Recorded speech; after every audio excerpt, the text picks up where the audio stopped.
എത്ര പേർ കൊണ്ട് ഫോക്കസ്ഡ് ആയിട്ട് പഠിക്കാൻ പറ്റാത്തത്? പഠിക്കാനിരിക്കുമ്പോൾ ചിന്ത വേറെ സ്ഥലങ്ങളിലേക്ക് ഇങ്ങനെ പോകുന്നു, ഇൻസ്റ്റാഗ്രാമിലേക്ക് പോകുന്നു, ഫ്രണ്ട്സിലേക്ക് പോകുന്നു. മുഴുവൻ പേര് ഓൾ പ്രസന്റ്. നിങ്ങളുടെ അറ്റൻഷൻ സ്പാൻ എത്രയാണെന്ന് ചെക്ക് ചെയ്തിട്ടുണ്ടോ? ചെക്ക് ചെയ്യണം. ഒരു കാരണവശാലും ഒറ്റ സ്ട്രെച്ചിൽ കുറേ കാര്യം പഠിക്കാൻ നോക്കരുത്, കിട്ടില്ല. ആദ്യം ചെയ്യേണ്ട അറ്റൻഷൻ സ്പാനാണ്. ടൈമർ കണ്ടുണ്ടോ? ടൈമർ, അതല്ലെങ്കിൽ വാച്ച് എടുക്കുക. ഓക്കെ, ശ്രദ്ധിച്ച് ചെയ്തോണേ.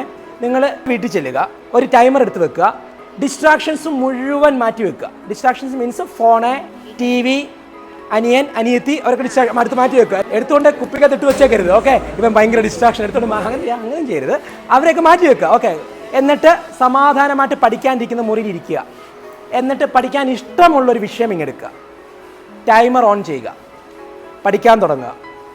എപ്പോഴാണോ നിങ്ങളുടെ ശ്രദ്ധ പോകുന്നത്, പെട്ടെന്ന് സിനിമയെക്കുറിച്ചൊരു ഓർമ്മ വന്നു, ഫ്രണ്ടിനെ കുറിച്ചൊരു ഓർമ്മ വന്നു, ലവറെ കുറിച്ചൊരു ഓർമ്മ വന്നു, ഇൻസ്റ്റാഗ്രാമിനെ കുറിച്ചൊരു ചിന്ത വന്നു, വേറെ ഒരു പാട്ട് മനസ്സിൽ കയറും, നമ്മുടെ ഡിസ്ട്രാക്ഷൻ എപ്പോൾ തുടങ്ങിയോ അന്നേരം ടൈമർ ക്ലോസ് ചെയ്യുക.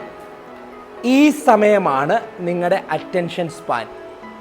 നോർമലി ഇപ്പോഴത്തെ ജനറേഷന് ഇത് എത്ര മിനിറ്റ് കാണുമെന്നറിയാവോ? 5 മിനിറ്റൊക്കെ കിട്ടിയാൽ നിങ്ങൾ ഭാഗ്യവാന്മാർ. ചിലപ്പോൾ 2 മിനിറ്റോ 3 മിനിറ്റൊക്കെ കാണത്തുള്ളൂ. അപ്പോൾ ഡിസ്ട്രാക്ഷൻസ് വരും. അതിൻ്റെ അർത്ഥം നിങ്ങളുടെ അറ്റൻഷൻ സ്പാൻ എത്രയേ ഉള്ളൂ? ഈ 2 മിനിറ്റ് 3 മിനിറ്റേ ഉള്ളൂ. ഇത് വെച്ച് ഒരിക്കലും നമുക്ക് നല്ലൊരു മാർക്ക് എക്സാമിന് മേടിക്കാൻ പറ്റില്ല. കോമ്പറ്റീറ്റീവ് എക്സാം ഒന്നും ക്രാക്ക് ചെയ്യാനൊന്നും പറ്റത്തില്ല. ഫോക്കസ്ഡ് അറ്റൻഷൻ ഉണ്ടെങ്കിൽ മാത്രമേ നമുക്ക് എക്സാമിന് സ്കോർ ചെയ്യാൻ പറ്റൂ. അത് മിനിമം ഒരു 20 എങ്കിലും വേണമെന്നാണ് പറഞ്ഞത്. അത് 40ലേക്ക് സെറ്റ് ചെയ്യാൻ പഠിക്കണം. ഫോർ എക്സാമ്പിൾ, ഇപ്പോൾ നേഹയുടെ സപ്പോസ് 20 അറ്റൻഷൻ സ്പാൻ ഉണ്ടെന്ന് വിചാരിക്കും. പഠിക്കാനിരിക്കുമ്പോൾ ശ്രദ്ധിക്കേണ്ട കാര്യം എന്താണെന്നറിയോ? ഇപ്പം ഒരു പർട്ടിക്കുലർ പോർഷൻ പഠിക്കാനുണ്ട്. ഈ ഒരു ചാപ്റ്റർ പഠിച്ചെടുക്കാൻ എനിക്ക് 1 മണിക്കൂർ വേണം എന്നറിയാം. നമുക്കറിയാം ഏകദേശം. നേഹ ഒരു കാരണവശാലും 1 മണിക്കൂർ പഠിക്കരുത്. പകരം ഇതിനെ 20 ആയിട്ട് സ്പ്ലിറ്റ് ചെയ്യണം, 3ആയിട്ട് സ്പ്ലിറ്റ് ചെയ്യണം. 20 മിനിറ്റ്സ് പഠിക്കുക, ബ്രേക്ക് എടുക്കുക. ആ ബ്രേക്കിൽ പോയിട്ട് ഡാൻസ് കളിക്കുകയോ പാട്ട് പാടുകയോ അമ്മയെ തേങ്ങ ചെന്നാൻ സഹായിക്കുകയോ തിന്നാൻ സഹായിക്കുകയോ എന്താണെന്ന് വെച്ചാൽ ചെയ്യുക. തിന്നാൻ സഹായിക്കാമെന്ന്, വേറെ ഒന്ന് പണിയൊന്നും എടുക്കരുത് കേട്ടോ. ഓക്കെ, എന്നിട്ട് ആ 5 മിനിറ്റ്സ് ബ്രേക്ക് ചെയ്യുമ്പോൾ വീണ്ടും അറ്റൻഷൻ വരും. അടുത്ത 20 മിനിറ്റ്സ് പഠിക്കുക, അഗൈൻ 5 മിനിറ്റ് ബ്രേക്ക് എടുക്കുക, അഗൈൻ 20 മിനിറ്റ്സ് പഠിക്കുക. എന്ത് സംഭവിക്കും? ബ്രെയിൻ ഷാർപ്പായിട്ട് ഈ പഠിച്ച കാര്യങ്ങളെ സ്റ്റോർ ചെയ്ത് വെക്കും, മെമ്മറൈസ് ചെയ്യാനായിട്ട് സഹായിക്കും. ഈ 20യെ പതിയെ 25 ആക്കി, 30 ആക്കി, 35 ആക്കി, 40 ആയിട്ട് സെറ്റ് ചെയ്യുക.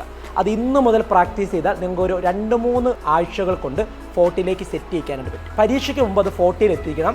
ഒറ്റ സ്ട്രെച്ചിൽ 40 മിനിറ്റ്സ് വെച്ച് പഠിക്കാനുള്ള ടൈമിൻ്റെ ബ്ലോക്കുകളാക്കി പഠിച്ചാൽ നമ്മൾ ഈ പറഞ്ഞ പോർഷൻസ് കവർ ചെയ്യും, ഈ പറഞ്ഞ ഗോൾ കിട്ടുകയും ചെയ്യും. Is that clear?